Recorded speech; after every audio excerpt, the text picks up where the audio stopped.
하나님께서 오늘 우리에게 주신 말씀 갈라디아서 6장과 로마서 12장입니다.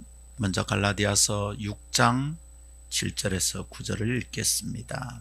스스로 속이지 말라. 하나님은 업신여김을 받지 아니하시나니 사람이 무엇으로 심든지 그대로 거두리라. 자기의 육체를 위하여 심는 자는 육체로부터 썩어질 것을 거두고 성령을 위하여 심는 자는 성령으로부터 영생을 거두리라. 우리가 선을 행하되 낙심하지 말지니 포기하지 아니하면 때가 이름에 거두리라.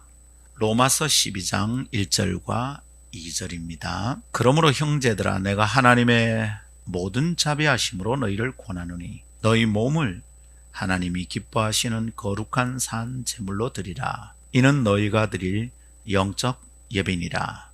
너희는 이 세대를 본받지 말고 오직 마음을 새롭게 함으로 변화를 받아 하나님의 선하시고 기뻐하시고 온전하신 뜻이 무엇인지 분별하도록 하라. 아멘. 이것은 하나님의 말씀입니다. 하나님의 말씀은 능치 못함이 없습니다. 고집이 센 사람이 있지요. 어떤 사람 우리는 참 고집이 세다 그렇게 말합니다. 우리 그런 사람들을 만나면 좀 조심해야 합니다. 그런 사람들은 웬만해서는 포기할 줄 모르기 때문입니다. 그 사람의 살아가는 방식이 만일 망하는 것이라면 그 곁에 있다가 그 고집 센 사람 때문에 함께 망할 수도 있습니다. 고집이 센 사람은 절대로 자기 방식을 포기하지 않거든요. 그러니 그것 때문에 그 사람과 함께 사는 것이 고단할 수도 있습니다. 소통이나 동행이 참으로 어려운 사람입니다. 일방적이에요. 그래서 그 곁에 있으면 고구마를 한 가마리쯤 먹은 것 같이 답답해집니다. 그래서 고집 센 사람과 함께하는 것을 조심해야겠습니다. 그러나 고집이 센 사람과 함께하는 것이 오히려 안전하고 행복한 경우도 있습니다. 의미 있는 성공을 거두거나 대단한 성취를 이룬 사람들의 공통점은 고집스럽게 한 길을 걸었다는 것이지요. 소위 한 우물을 판 사람들이 결국 빛나는 성취를 거두었다는 것을 우리는 잘 알고 있습니다. 자신은 방사능에 노출되어 온갖 병을 얻었으면서도 포기하지 않고 연구의 연구를 거듭한 마리 퀴리 때문에 우리는 방사선 치료라는 축복된 방식을 사용하여 도움을 받고 있습니다. 실패의 실패가 겹치는 순간에도 고집스럽게 버틴 에디슨 때문에 우리는 어두운 곳에서도 밝게 보는 혜택을 누리게 되었습니다. 고집이 센 사람들 때문에 행복하고 안전하게 된 케이스입니다. 그런 의미 있는 일이라면 절대로 포기하지 않는 고집이 있어야만겠습니다. 올해 우리 교회의 표어는 포기하지 않는 사람이 아름다운 교회입니다. 우리는 무엇을 포기하지 않아야 할까요? 혹시 여러분 연구를 거듭하여 실패하고 있는 것이 있습니까? 혹시 여러분 결과를 기다리면서 계속 진행하고 있는 일들이 있습니까? 만일 그것이 하나님의 뜻에 합당한 것이라면 절대로 포기하지 맙시다. 고집 세게 나아갑시다. 우리가 진짜 포기하지 않아야 될 것은 그런데 뭘까요? 포기하지 않는 것이 고집이 센 사람의 삶의 특징인데 그러면 우리는 무엇에 대한 고집을 유지해야 할까요? 그것은 하나님의 뜻입니다. 하나님의 뜻을 따르는 삶의 방식입니다. 고집스럽게 붙잡고 나아가야 할 일입니다. 그것이 올해부터의 우리 인생을 다르게 이끌 것을 믿습니다.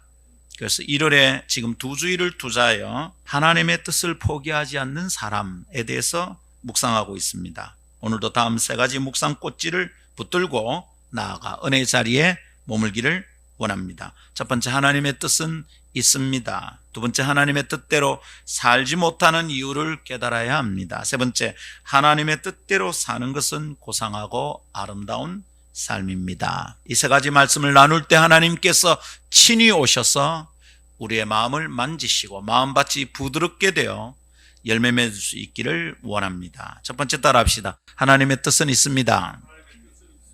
그렇습니다, 여러분. 하나님의 뜻은 있습니다. 시작하고 정신 차려야 될 첫 번째 깨달음이 이것입니다. 하나님의 뜻은 있습니다. 이것은 매우 중요한 시작 중에서도 첫 번째 시작입니다. 아주 의미 있는 시작입니다. 하나님의 뜻이 있다는 것을 알지 못하면 삶의 돌파구를 찾지 못한 채 허덕이다가 지쳐갑니다. 시작한 것 같은데도 아무것도 시작하지 않은 상태를 계속 반복할 뿐입니다. 그러나 그 영혼이 복음을 받아 깨닫고 구원을 얻은 사람의 상태는 달라집니다. 끝없이 의미 없는 맴돌이를, 끝없이 반복되는 그 일을 멈출 수 있습니다. 하나님의 뜻이 있다는 것을 내 영혼이 깨달았기 때문입니다. 그 순간 어리석은 지난 날은 끝이 납니다. 은혜를 받아 내 안에 시작된 영생은 다른 생명입니다. 그리고 그 다른 생명을 다르게 이끄시는 힘이 있다는 것을, 뜻이 있다는 것을 감지해냅니다. 이전에는요, 막히면 무엇 때문에 막히는지를 몰랐어요. 그저 재수 없다고 생각했던 거죠. 어쩌다가 내가 고생거리를 만나는 것보다 생각했죠. 그래서 불평이 가득한 먹구름이 낀 마음 상태로 그냥 그 상태로 버려진 채 살았습니다. 그러나 구원받은 새 생명 안에서는 다른 작용이 일어납니다. 왜 막히지? 왜 막히는지를 생각할 힘이 생겼기 때문입니다. 그 힘은 내 안에서 자동적으로 일어난 게 아니에요. 하나님과 연결된 힘이에요. 하나님으로부터 오는 생명의 증거죠. 하나님의 뜻을 감지해내는 힘이 생깁니다. 이것이 영생의 능력입니다. 예를 들어 볼까요? 자, 발람은 자기를 막아 서는 것이 무엇인지 몰랐어요. 그리고 왜 막아 서는지도 몰랐어요. 그것은 안타까운 일입니다. 그러나 발람의 나귀는 알았습니다. 하나님의 사자가 나타나 막아선 형편에 대하여 정확하게 알았습니다. 가면 안 되는구나, 죽는구나, 막고 계시는구나, 지금 내 길이 막히는구나 알았다 이 말입니다. 무엇이 막는지, 또 왜 막히는지를 나귀는 알았습니다. 하나님의 뜻과 다르게 가면 하나님이 막아서신다는 것을 이 나귀는 알았습니다. 그러나 영생을 얻지 못하면 옛 생명으로 옛 사람으로 그저 살고 있다면 자기의 삶이 왜 막히는지를 모릅니다. 이것이 무엇 때문에 자꾸 실패하는지, 무엇 때문에 이게 잘 안 되는지 알 수가 없습니다. 영적으로 어두워진 상태라면 무엇 때문에 막히고 어떤 이유 때문에 내가 이렇게 답답한 줄 깨닫지를 못합니다. 영혼의 세포가 죽어서 그런 거죠. 하나님의 뜻을 알지 못한 채 고단한 맴돌이를 계속 반복할 뿐입니다. 새해가 됐는데도 아무것도 달라진 것이 없습니다. 이것이야말로 안타까운 일입니다. 그러나 구원받은 사람은 다릅니다. 구원받아 다른 생명, 곧 영생을 가진 사람은 이게 무엇 때문인지를 압니다. 열릴 때 왜 열리는지 압니다. 왜 막히는지를 모르는 사람은 왜 열리는지도 모릅니다. 그러나 영생을 얻어 변화받은 영혼은 눈에 보이는 상황에 연결된 영적인 형편과 이유를 생각하게 됩니다. 내 능력과 노력의 결과로만 설명하기 어려운 일들이 인생길에서 벌어질 때가 있습니다. 아, 이제 열리는구나, 다른 길이구나, 이것은 이제 되는가 보다. 여러분, 그런 때가 있잖아요. 하나님의 뜻이 있다는 것을 아는 사람들은 이게 무엇인지 생각할 수 있게 됩니다. 아, 하나님이다. 지금 하나님과 보다. 이런 걸 막 깨닫습니다. 이유 없이 잘 될 때가 있거든요. 내가 별로 노력한 것이 없는데 이게 잘 풀리거든요. 열리거든요. 아, 하나님인가 보다. 하나님께서 열어주시는 것이구나. 하나님의 뜻이 이 길로 이끄는 것이 분명하구나. 알게 됩니다. 그런 경험을 하고 나면 진정한 의미에서 새 삶이 시작되는 것이지요.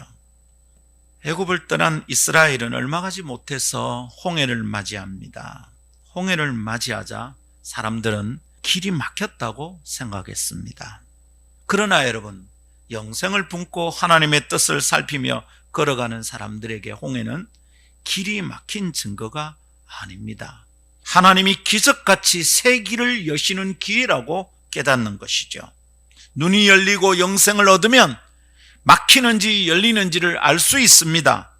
홍해는 그 이후에 하나님이 광야길을 어떻게 이끄실지 깨닫게 만드는 매우 중요한 사건이었던 것입니다. 성도 여러분, 지금 막혀 있습니까? 열려 있습니까? 하나님의 뜻은 있습니다. 영생을 얻은 자는 막혀 있는지 열려 있는지를 알 수 있습니다.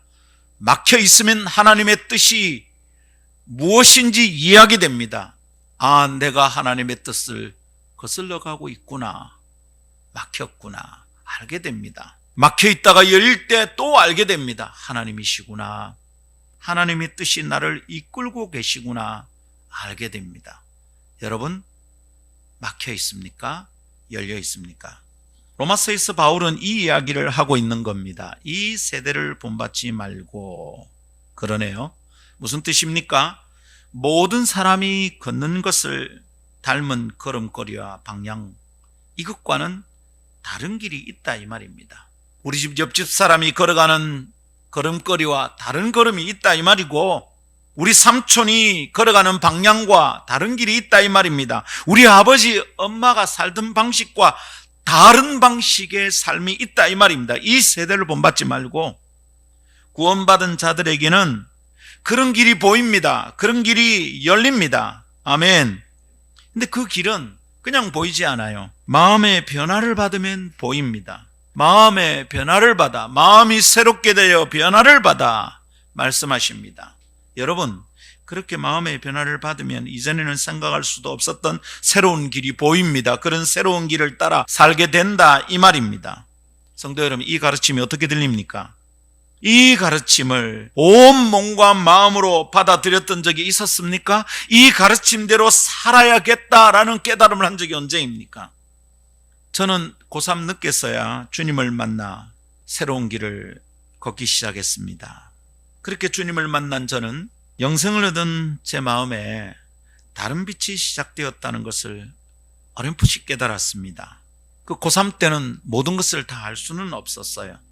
근데 내 속에 다른 빛이 있다는 걸 알게 되었어요. 이 빛이 반짝거리며 나를 뭔가 다르게 이끈다는 것을 어렴풋이 알았어요. 내 마음이 이전과 같지 않았어요. 그리고 내 생각을 이끄는 다른 뜻이 있다는 것을 그때부터 알기 시작했습니다. 아, 나는 가난한 집의 장남으로 운명을 포기한 채 살지 않아도 되는 것 같아. 내 길에 새로운 길이 열릴 것 같아. 그냥 시럽게 고등학교 3학년 2학기 때 만난 주님이 내 삶을 그렇게, 그 당시에 우리가 자기 비하의 언어로 우리를 부르는 말이 공돌이였거든요. 공돌이. 그냥 우리 공돌이의 삶으로 끝나지 않게 하실 것 같아. 뭔가 다른 게 있는 것 같아. 내 생각을 이끄는 다른 뜻이 있다는 것을 어렴풋이 알았어요. 그 당시로서는 분명하지 않은 것이었지만 시간이 지날수록, 기도하고 성경을 읽으면 읽을수록 더 뚜렷하게 차이가 나는 다른 뜻과 방향이 있다는 것을 알았습니다. 그리고 그 뜻과 방향을 따라 내게 다른 길이 열리는 것을 경험했습니다. 마침내 그것이 하나님의 뜻이라는 것을 알게 되었습니다. 아, 하나님이시구나. 하나님이 내 삶을 이끌고 계시구나. 하나님의 뜻은 있구나 알았습니다. 그리고 내 인생의 초기와는 너무도 다른 사람이 되어 있습니다. 나 같은 하잘것없는 사람이 하나님의 말씀을 부탁받은 목사가 되어 있습니다. 중학교도 지나가지 못할 것이라고 동네 사람들이 생각하던 그 가난한 집의 장남은 전혀 다른 삶을 살게 되었습니다. 그 동네 사람들의 생각과 하나님의 뜻은 달랐습니다. 우울하고 주눅들어 있던 내 생각과 하나님의 생각은 달랐습니다. 힘들게 자식들을 이끌고 살아야 했던 아버지의 생각과 하나님의 생각도 달랐습니다. 여러분, 그 가난한 집안의 장남은 그 동네 대학생 1호가 되었습니다. 그리고 신학생 1호가 되고 목사 1호가 되었습니다. 어떤 분은 저의 그런 모습을 보고 하나님이 살아계신 증거라고 말씀한 분이 계셨습니다. 다른 분은 기적이라고 그랬습니다. 하나님의 뜻은 있었습니다. 내같이 못됐고 부족한 사람을 향한 하나님의 뜻이 있었습니다. 이것이 저를 얼마나 영광스럽게 만드는지 완전히 다른 방향으로 살게 되었습니다. 성도 여러분, 하나님의 뜻은 있습니다. 그 뜻을 찾고 따르면 완전히 새로운 길이 열립니다.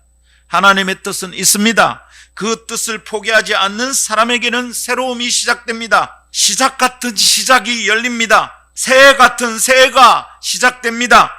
그렇다면 여러분, 우리 하나님을 포기하지 맙시다. 하나님의 뜻을 포기하지 맙시다. 하나님의 뜻을 따라 살아가는 삶을 포기하지 맙시다.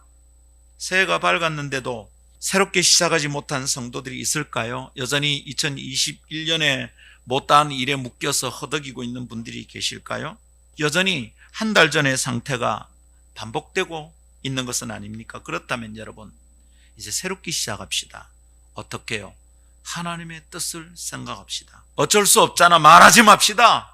하나님의 뜻을 생각합시다. 내가 이런데 어떻게 할 거나 말하지 맙시다. 하나님의 뜻을 생각합시다.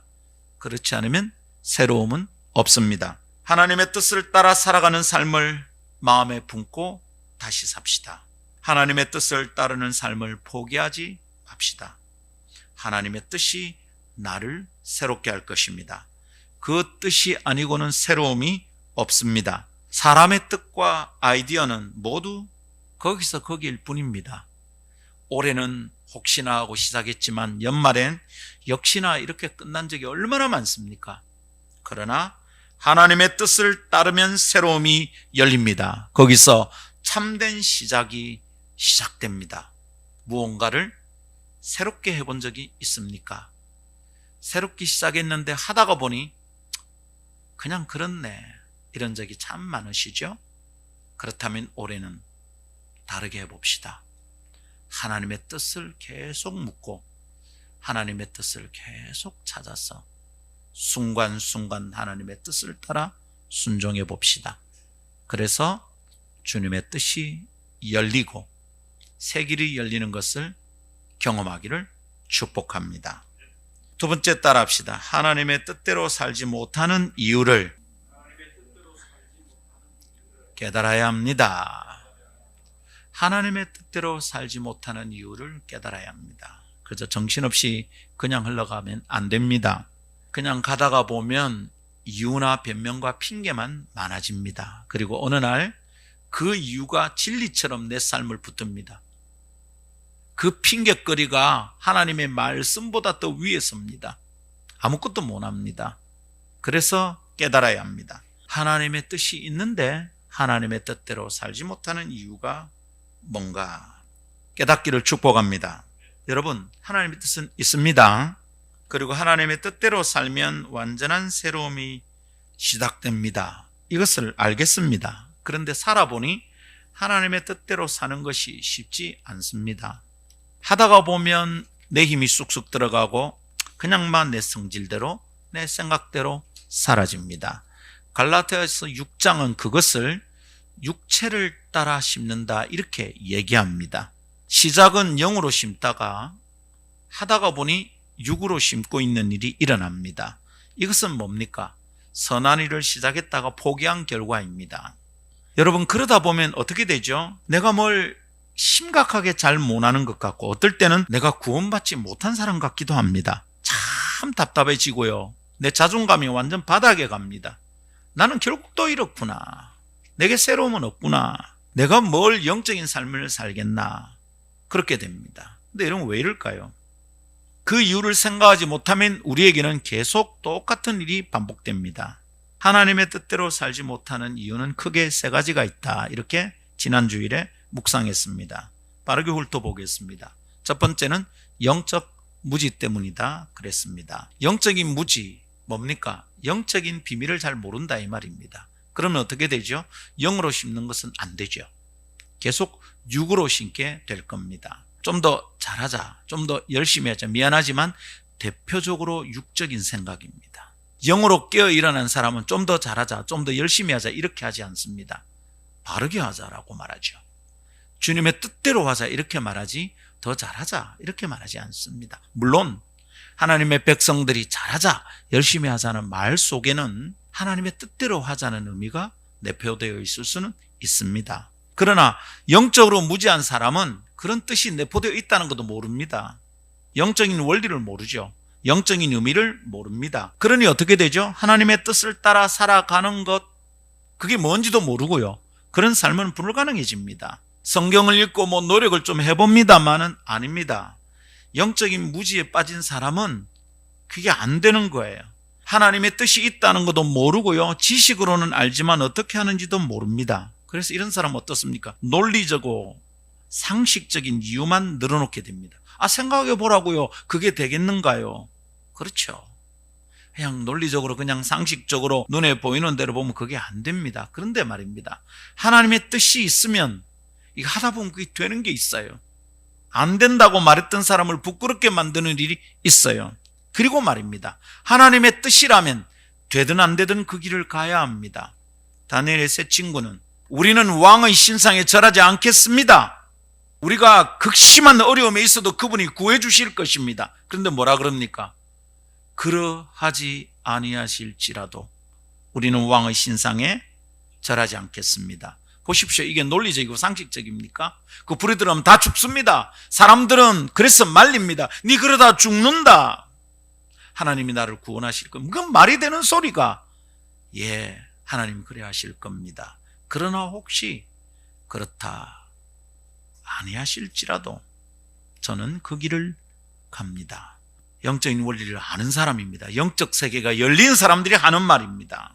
그러나 영적 무지에 빠진 사람은 그저 논리적이고 상식적인 이유, 눈앞에 보이는 상황적인 판단만 하고 있을 뿐입니다. 여러분, 논리적으로 상식적이고 상황적으로 분석하고 파악하는 것이 아무 의미 없다, 이런 말이 아닙니다. 영적으로 깨우친 사람은 상황을 판단하다가 하나님의 뜻을 깨닫게 됩니다. 이 위대한 일입니다, 여러분. 상황 속에서 주님이 말씀하시는 게 있거든요. 왜 막히는지, 왜 열리는지를 생각하면 하나님 뜻이 보이거든요. 이거 하나님이시구나 알게 된다, 이 말입니다. 그러나 영적인 무지에 있는 사람은 하나님 뜻에 당도할 수가 없습니다. 이유만 계속 늘어놓습니다. 영적 무지 때문에 모든 논리와 상식이 의미 있게 되는 순간이 옵니다. 그래서 성도 여러분, 영적으로 깨어야겠습니다. 영적 성장이 이루어져야 되겠습니다. 그러면 하나님의 뜻이 보이고요, 하나님의 뜻이 이해가 됩니다. 성도 여러분, 2022년에 영적 무지를 깨고 하나님의 뜻을 깨닫고 그 뜻을 따라 살아가는 이 삶을 포기하지 말고 나아갑시다. 두 번째, 하나님의 뜻대로 살지 못하는 이유가 뭐라 그랬죠?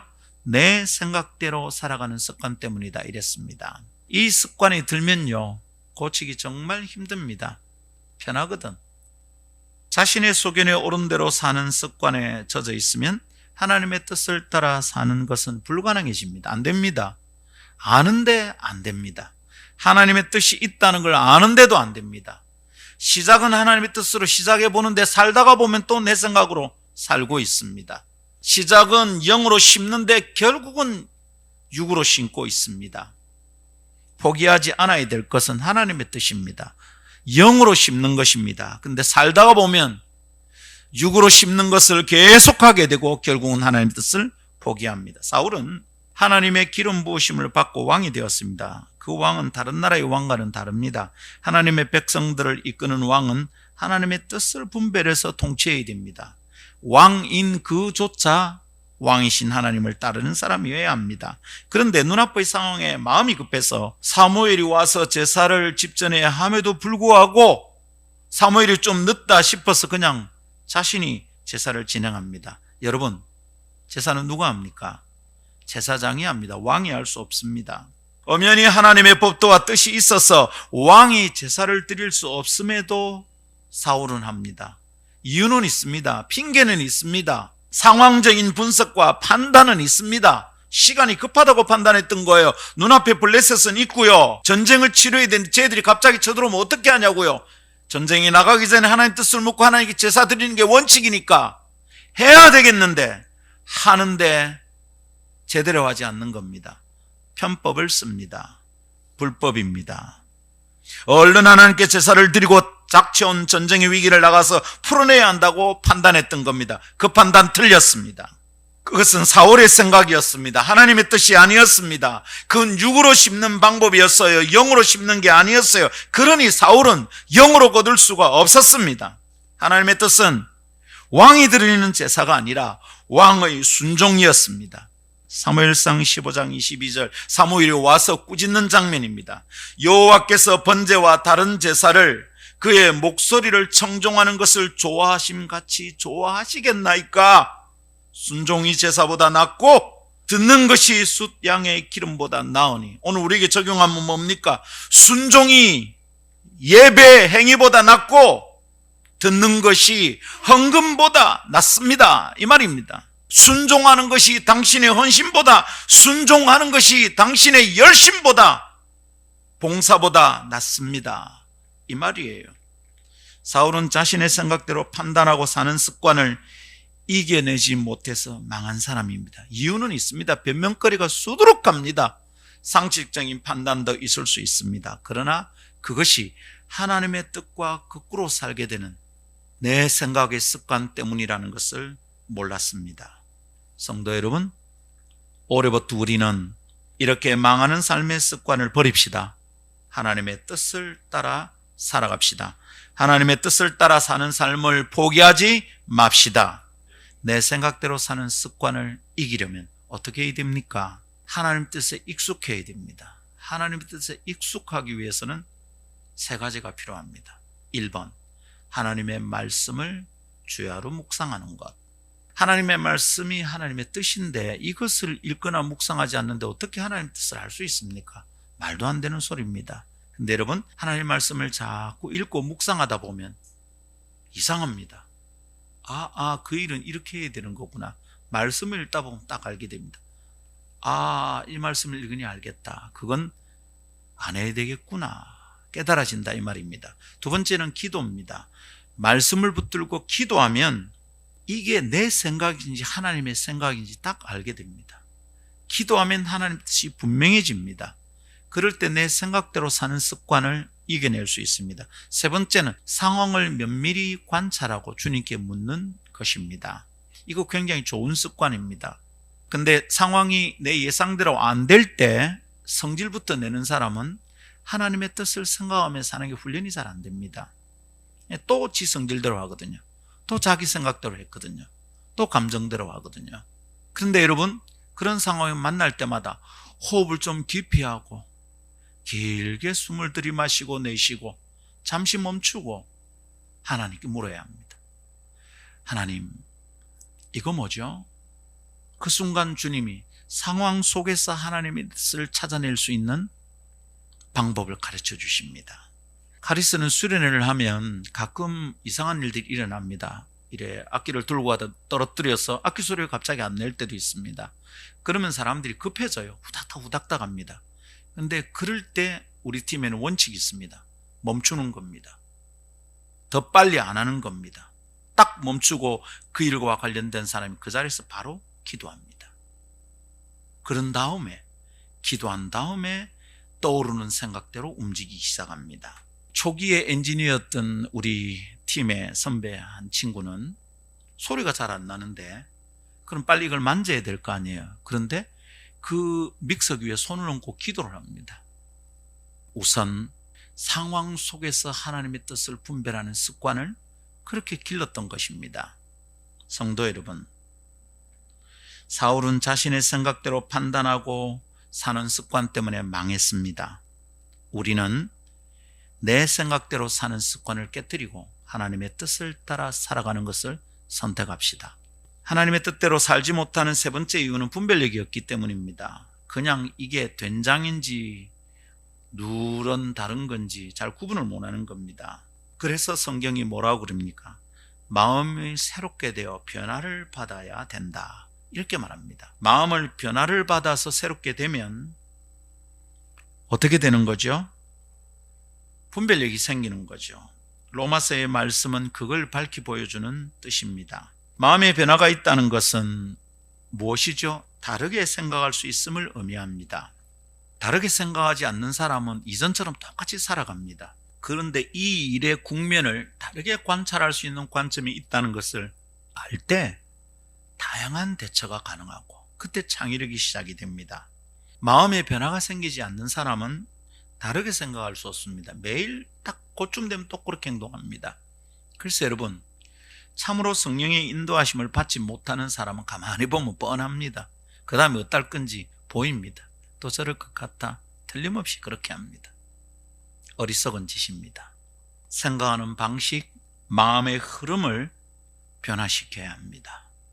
그래야 분별력이 생깁니다. 여러분, 이전과 다르게 생각하려면 마음의 변화가 일어나야 합니다. 그래야 하나님의 뜻을 깨달을 수 있습니다. 그래야 내 생각인지 이게 하나님의 뜻인지 분별할 수 있습니다. 그러나 마음이 변화되지 않으면 새로움은 없죠. 그 마음에서는 그 생각만 나오는 것입니다. 뭔가 자꾸 막히면 내 마음이 변화된 상태인지 점검해야 됩니다. 뭔가 자꾸 답답하면 이게 내 생각인지 하나님의 뜻인지 물어봐야 됩니다. 멈추고 물어야 됩니다. 더 빨리 더 잘하고 더 열심히 하면 망합니다. 겉으로 드러난 삶을 바꾸려는 노력보다 내 마음에 다른 뜻이 머물 수 있도록 변화되어야 합니다. 이것은 이 세상 사람들이 살아가는 방식과 다릅니다. 그래서 이 세대를 본받지 말고 라고 말씀하십니다. 마음의 변화를 받지 않으면 어떻게 되죠? 우리도 이 땅에 지금 살고 있잖아요. 이 세대 사람들과 살고 있잖아요. 그 광고들을 보잖아요. 그 드라마를 보잖아요. 그런 학교를 다녔잖아요. 그런 노래를 들었잖아요. 그런 풍조 속에 살고 있잖아요. 그런 유행이 우리 시대의 유행이잖아요. 어떻게 그것으로부터 자유하여 그 육의 습관을 깨고 영으로 심는 것이 가능하단 말입니까? 마음의 변화를 받아야 합니다. 다른 생각이 내 마음에 머물 수 있도록 내가 준비되어야 됩니다. 마음이 변화되어야 됩니다. 그러면 분별력이 생깁니다. 하나님의 뜻인지 아니면 사람의 일을 생각하고 있는지 깨달을 수 있습니다. 육으로 심는 것은 사람의 일입니다. 영으로 심는 것이 하나님의 일입니다. 베드로는 순간적으로 사랑하는 주님을 놓치고 싶지 않았습니다. 그런데 그것은 사람의 일이었어요. 즉 감정의 문제였어요. 하나님의 뜻을 생각하면 위대한 우주적 사건인 복음 사건이 이 구원 사역이 완성되기 일보 직전인데 자기가 그 일을 막아서고 있다는 것을 깨닫고 회개해야 됩니다. 예수님이 꾸짖었습니다. 네가 사람의 일을 생각하고 하나님의 일을 생각하지 않는구나. 그게 사탄 짓이다 그랬습니다. 여러분, 그래서 오늘 우리가 분별력이 생겨야 되겠습니다. 하나님의 말씀을 붙들고 기도하고 상황을 분석하는 훈련을 계속 하다가 보면 분별력이 생길 줄 믿습니다. 나를 돌아보고 하나님의 뜻이 내 안에 머물 수 있는 상태인지 오늘 아침 점검합시다. 그리하여 하나님의 뜻을 따라 살아가는 삶을 포기하지 맙시다. 할렐루야. 마지막 세 번째 따라하겠습니다. 하나님의 뜻대로 사는 것은 고상하고 아름다운 삶입니다. 자, 여러분, 하나님의 뜻은 있습니다. 그렇죠? 그러기에 하나님의 뜻이 사람을 새로움으로 이끄십니다. 하나님의 뜻대로 살지 않으면 내 생각대로 자꾸 삽니다. 이전에 살던 방식으로 삽니다. 그래서 사람의 일만 생각하고 살아갑니다. 자꾸만 육으로 심게 됩니다. 그래서 거두는 것은 모두 육일 겁니다. 썩어질 겁니다. 그러나 하나님의 뜻을 붙들면 하나님이 그 사람을 새로움으로 이끄십니다. 하나님의 뜻이 새로움의 비결입니다. 그것은 이전에 알던 계획이나 희망과는 다릅니다. 하나님의 뜻을 따르면 우리의 존재 내면에 삶의 방향에 대한 뿌듯한 긍정과 자존감이 막 차오릅니다. 내가 살고 있구나. 내가 다른 생각을 이제 할 수 있구나. 이게 얼마나 행복한 일인지 모릅니다. 근데 자꾸 똑같이 일이 반복되잖아요. 똑같이 관계 어려워지잖아요. 똑같이 일이 꼬이잖아요. 내가 또 똑같은 일에 처하게 되잖아요. 그럴 때는 회개해야 됩니다. 내가 다르게 살고 있지 않기 때문입니다. 내가 살던 대로 계속 살고 있기 때문입니다. 그런데 하나님의 뜻을 따르면 이제 내 삶의 방향이 달라졌구나. 이걸 깨닫는 굉장히 뿌듯한 자존감이 막 일어납니다. 이 방향이 맞고 옳다는 확신으로 충만하게 됩니다. 흔들리지 않습니다. 그래서 눈에 보이는 것이 흔들리고 모자라 보여도 담대하게 걸어나가는 것이 가능합니다. 그렇게 하나님의 뜻을 붙잡고 꼿꼿하게 살아가는 사람을 보노라면 경외감을 느낍니다. 멋있습니다. 우리와는 종류가 다른 사람이라는 것을 알겠습니다. 아름답고 고상한 삶이 있구나. 그런 생각을 가다듬게 됩니다. 뭔가 달라요. 패션은 오히려 뒤떨어지고 화장도 없고 얼굴은 거칠거칠한데 이상하게 그 얼굴에서 빛이 납니다. 말을 하면 그 말을 거부할 수가 없을 것 같습니다. 멋있습니다. 아름답습니다. 고상합니다. 함부로 그 사람이 고생한다고 말할 수 없습니다. 나도 저렇게 살고 싶다 싶은 마음이 막 일어납니다. 그러나 하나님의 뜻을 따라 사는 삶은 종종 오해를 받습니다. 하나님의 뜻대로 살면 내가 하고 싶은 것을 하지 못한다는 생각 때문에 아이고 이제 내가 살고 싶은 대로 못 사는구나, 나는 이제 고생 바가지구나, 그런 생각을 합니다.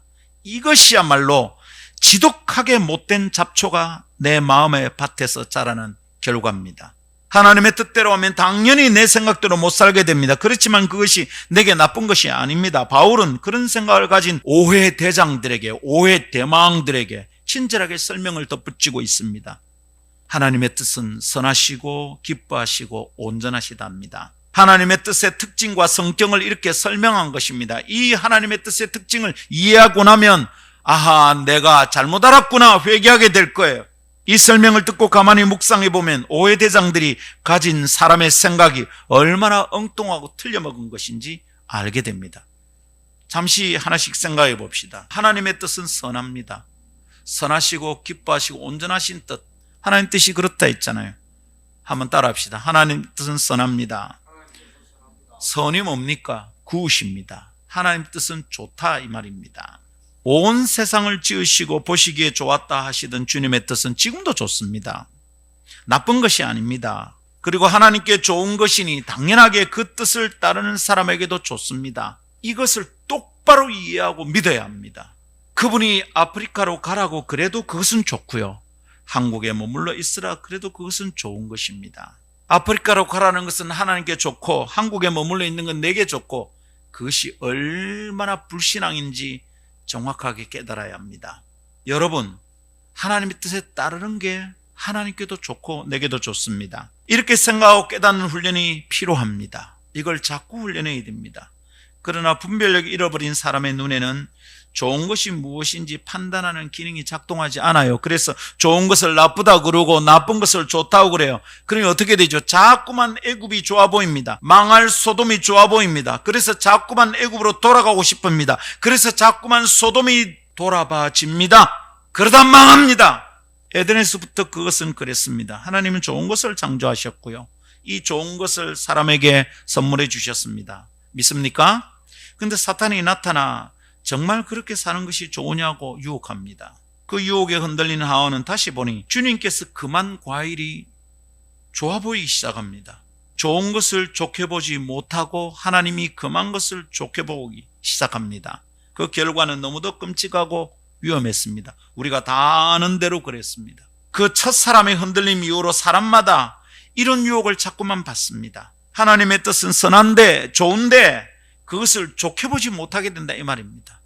고생하겠다 야, 하나님 뜻 순종하면 내가 손해볼 것 같아 야, 그렇게 자꾸만 생각합니다. 그래서 말입니다, 헌신한 주님의 종들이 고생한다고 생각합니다. 저보고도 자꾸 목사님 아직도 고생이 많습니다, 그런 얘기를 들을 때마다 내가 바본가, 저 사람들이 바본가 질문이 생깁니다.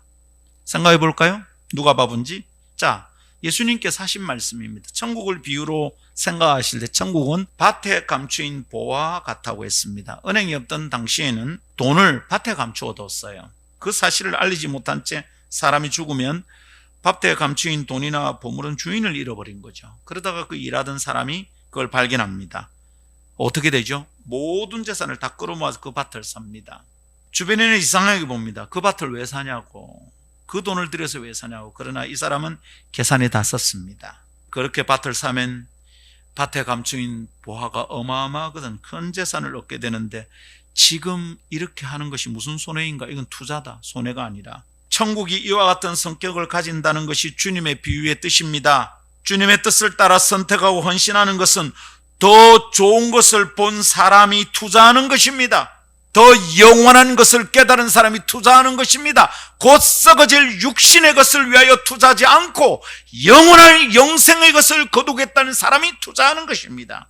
모든 재산을 팔아서 그 밭을 사는 것이 결코 손해가 아니라는 것을 알고 자신을 던지고 있는 중입니다. 여러분, 무엇이 좋은 겁니까? 무엇이 손해입니까? 무엇이 편한 것이고 무엇이 고생입니까? 하나님의 뜻을 발견한 사람은 그 길이 좋은 길입니다. 그러나 하나님의 뜻이 선하다는 것을 깨닫지 못한 사람에게 그 길은 그저 고생만 하는 길입니다. 하나님의 뜻은 좋은 것입니다. 이것을 깨닫고 하나님의 뜻을 포기하지 맙시다. 하나님의 뜻을 따라 살아가는 것이 좋은 것입니다. 이것을 붙들고 결코 하나님의 뜻을 포기하지 맙시다. 두 번째 하나님의 뜻의 특징은 기쁘다입니다. 매일 불평하고 투덜거리게 만드는 것이 아닙니다. 내가 주님을 헌신했는데 왜 이렇게 힘들고, 그거 아닙니다. 기쁨이 넘칩니다. 하나님의 뜻을 따라 걸어가는 걸음은 기쁩니다. 내가 매일 기쁘게 순례의 길 행하면 막 노래를 부르며 걸을 수 있습니다. 기쁘게 순례의 길, 기쁘게 순례의 길, 내가 매일 기쁘게 순례의 길. 할렐루야! 이 세대를 본받지 않고 마음이 새롭게 되어 변화를 받으면 하나님의 뜻이 그렇다는 것을 깨닫게 됩니다. 이야, 이게 기쁜 길이구나. 주님의 뜻을 행할 때 받을 수 있는 선물 가운데 하나가 기쁨입니다. 그 일을 행하면 기쁨이 있습니다. 주님의 뜻을 행하는데 자꾸 기쁩니다. 말씀을 읽는데 기쁘고요, 기도하면 기쁘고요, 전도하면 막 기쁩니다. 유선자매가 전도 훈련을 받고 석 주간 동안 전도했잖아요. 얼굴 색깔이 달라졌어요. 물어봤어요. 좋대. 아이가 영접할 때 어떻대? 말을 못합니다. 그리고 갑자기 눈물이 그렁그렁해집니다. 여러분, 주님의 뜻을 행하면 기쁩니다. 석 주간을 아무것도 모르고 매달렸습니다. 여러분, 설교 편집 아무것도 못했어요. 막 매달려서 막 외워야 될 가사가 너무 많거든요. 일이 안 되는데 여러분, 저도 덩달아 기쁩니다. 왜요? 복음을 전하고 복음을 훈련하고 복음 전하는 방식을 배우고 하는 게, 그리고 복음을 전할 때 영혼이 돌아올 때 너무 기뻐요. 하나님의 뜻은 기쁨이에요. 다른 것과 비교할 수 없는 기쁨이에요. 제게도 이런 경험이 너무 많습니다. 그런데 제가 90년대에 어느 청소년 집회를 마쳤을 때 생각이 납니다. 숙소에 돌아왔는데 너무 기뻐요. 그날 애들이 변화되고, 제가 집회장을 떠나는데도 계속 기도하고 있는 거예요. 너무 기뻐서 그 호텔방에 돌아와가지고 침대 위에서 펄쩍펄쩍 뛰면서 기뻤던 기억이 생생합니다. 그 집회를 책임지는 목사님이 내 방에 왔는데도 제가 모르고 그러고 있었어요. 속옷바람에 침대 위에서 뛰고 있었어. 그 방을 같이 썼거든요. 그 친구도 열쇠가 있고 저도 열쇠가 있는데 열고 들어오는 걸 몰랐어요. 제 후배 목사인데. 내가 한참 펄떡펄떡 뛰다가 눈이 마주쳤는데 울고 있습니다. 형님 너무 멋집니다. 나도 막 눈물이 납니다. 오늘 저녁에 애들이 저렇게 은혜 받는데 우리가 어찌 안 기쁘겠노? 두 남자가 거기서 함께 기뻐했던 기억이 있습니다. 여러분, 어떻게 그런 기쁨이 있을까요? 제가 그때 무슨 큰 돈을 받았겠습니까? 제 지위가 올라갔습니까? 정부의 큰 고위직을 약속받았습니까? 큰 교회 담임 목사님이 됐습니까? 아닙니다, 여러분. 그런데 기쁩니다. 내가 무엇이라고 하나님이 나를 이런 일에 쓰시는가? 인자가 무엇이 간된 나와 내 집을 이렇게 생각하시는 거 너무 기뻤습니다.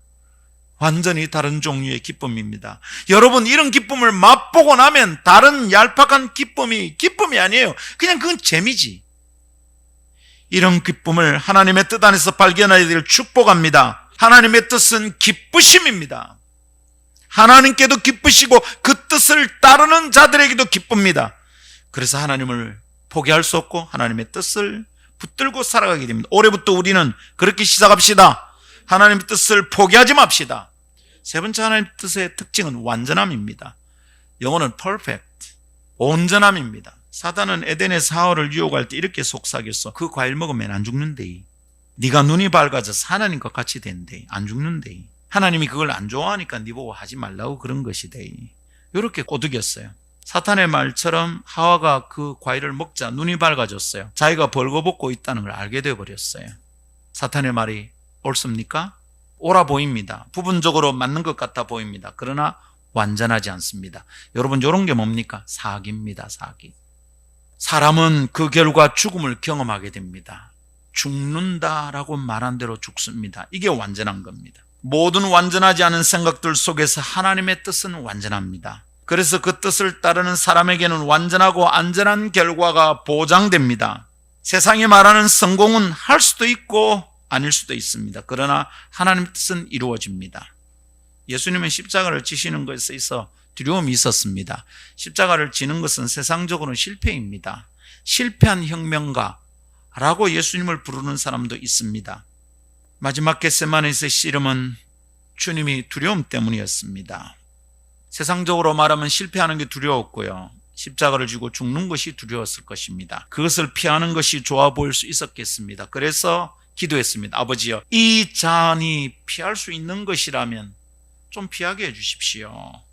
주님에게도 우리에게도 종종 이런 일이 있습니다. 피하는 것이 좋아 보입니다. 하나님의 뜻과 다른 길을 가는 게 손해보지 않는 것처럼 보입니다.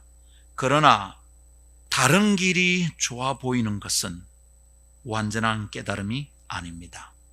그 뜻은 안전하지 않습니다. 우리 주님은 그래서 완전하신 아버지의 뜻을 따라 순종합니다. 십자가를 집니다. 결과는 아름답습니다. 하나님의 뜻은 온전합니다. 이랬다 저랬다 하지 않습니다. 퍼펙트합니다. 할렐루야. 그러나 사람의 생각은 하루에도 몇 번씩 뒤집어집니다.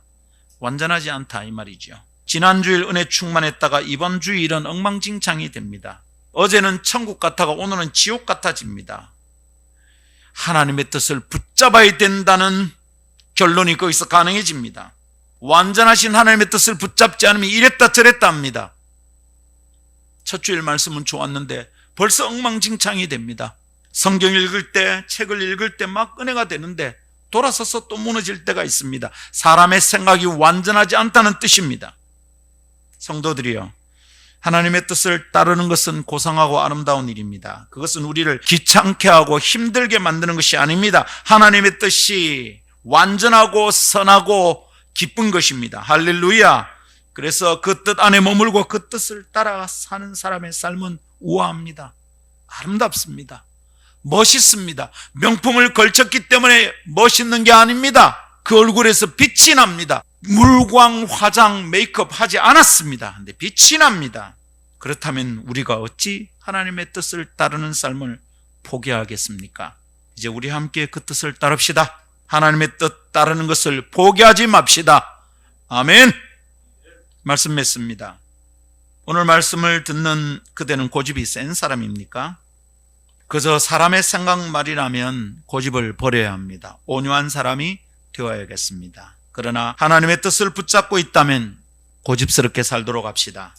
하나님의 뜻은 있습니다. 그 뜻을 붙잡으면 새로움이 시작됩니다. 달력이 바뀌었다고 새로워지는 것이 아닙니다. 하나님을 따를 때 새로운 길이 열립니다. 할렐루야. 그러나 하나님의 뜻을 따르는 것이 쉽지 않은 이유들이 있음을 깨달아야겠습니다. 분별하는 훈련을 하며 힘든 이유들을 하나씩 격파하며 나아갑시다. 그렇게 산다면 하나님의 뜻을 따르는 삶이 얼마나 아름답고 고상한지 알게 되고 한껏 누리게 될 줄 믿습니다. 그런 삶이 있다는 것을 발견합시다. 깨닫고 순종하여 살아냅시다. 이것을 포기하지 맙시다. 하나님의 뜻을 포기하지 않는 고집 센 사람이 됩시다. 그래서 영으로 심고 포기하지 않고 영생하는 것을 거두는 사람이 되기를 축복합니다. 그 뜻이 기쁘시고 온전하시고 선하신 하나님 아버지의 다함이 없는 사랑과 성도의 눈물을 닦아주시는 성령님의 위로하심과 격려하심과 성도 가운데 교제케 하심이 주의 말씀 붙들고 하나님의 뜻대로 살아가는 것을 결코 포기하지 않는 영적 고집이 있는 사람으로 살아가리라 결심하는 너희 온 무리와 함께 있을지어다. 아멘.